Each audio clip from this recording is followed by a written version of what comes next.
नमस्कार, Haryana at 9 PM news channel में आप सभी का स्वागत है। आइए आपको कराते हैं खबरों से अपडेट। मेरी भी आवाज़ सुनो।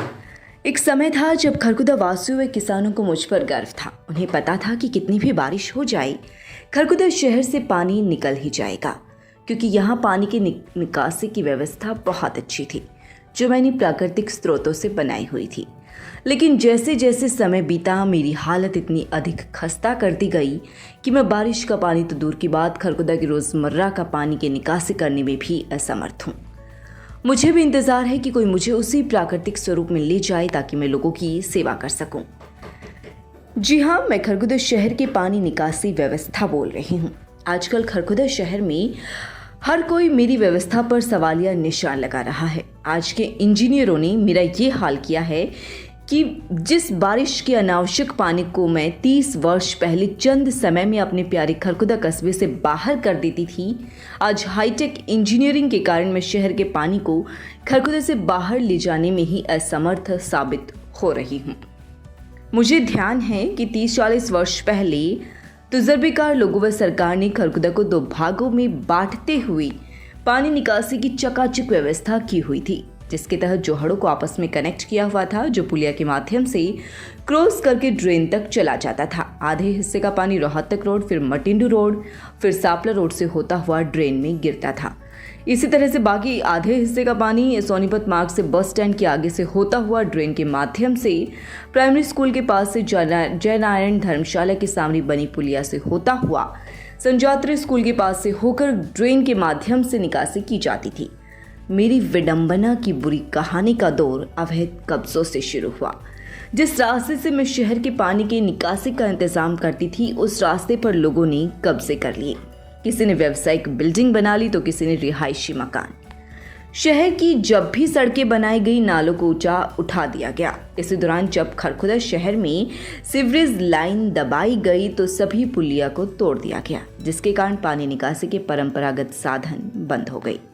पुराने तजुर्बेकार लोगों के सामने नई इंजीनियरिंग पूरी तरह से फेल है। हर वर्ष करोड़ों रुपए की राशि पानी निकासी पर खर्च की जा रही है, जबकि मैं खरकुदा की पानी निकासी दावा करती हूँ कि जहाँ से परंपरागत पानी निकासी हुआ करती थी, उस एरिए को पाइपलाइन से कनेक्ट कर दिया जाए, मार्गों पर पुलिया बना दी जाए तो पानी निकासी समस्या का हल हो सकता है।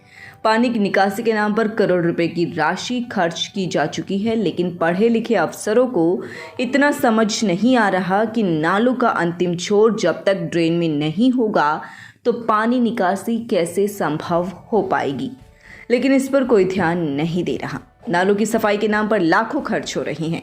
नालों की स्लैब तोड़कर सफाई की जा रही है, लेकिन पानी निकासी तो चौपट है। जोहड़ों की आपसी कनेक्टिविटी भी प्रभावित हो रही है।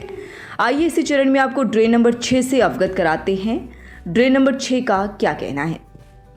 मैं जो कि ड्रेन नंबर 6 हूँ, कहने को तो मैं खरकुदा सोनीपत मार्ग पर रिलायंस पेट्रोल पंप से शुरू होती हूँ। एक समय था जो मेरा रुतबा हुआ करता था। खरकुदा के बहुत से बुजुर्ग इसके साक्षी हैं। मेरी विडंबना भी करीब 25-30 वर्ष पहले ही शुरू हुई, जब लोगों ने अवैध कब्जे शुरू किए हैं। रिलायंस से शुरू होकर यह ड्रेन मार्ग के साथ चलती है और बस स्टैंड के सामने तक आ जाती है। इसके बाद तिरछी होने लगती है, जो स्टेट बैंक के सामने से बुच्चेश्वर मंदिर के पीछे से होते हुए प्राइमरी स्कूल से होते हुए संजात्री स्कूल व प्रताप स्कूल के आसपास निकलती है। लेकिन कुछ असामाजिक तत्वों में मेरे मूल रिकॉर्ड से मेरा रिकॉर्ड गायब करने की प्लानिंग की और वे सफल भी हुए। करीब 2 किलोमीटर तक मेरी लंबाई का नामो निशान मिटाया हुआ है। दिल्ली मार्ग पर जो कनेक्ट करने के लिए पुलिया थी, वह भी तोड़ दी गई। अवैध कब्जे किए गए, लेकिन मुझे इस बात की खुशी है कि सरकार ने मेरी पैमाइश कराई और मेरा पुराना रिकॉर्ड मंगवाया तो सामने आया कि करीब 78 लोगों ने मुझ पर कब्जा किया हुआ है। इसका केस एसडीएम कोर्ट में लगे हुए हैं। तो 34 नंबर मुश्किल है, जिसको कि ग्रीन किया गया है और ये हमारी नगर पालिका की जमीन है, लेकिन इसको पैमाइश में नहीं लिया गया है। और ये 150 नंबर मुश्किल है, इसमें भी यहाँ पे ये ग्रीन एरिया है जो हमारा नगर पालिका की जमीन है, इसको भी पैमाइश में नहीं लिया गया है। तो यहाँ पे कुछ प्रभावशाली लोगों का कब्जा है, इसलिए इसको पैमाइश में नहीं लिया गया।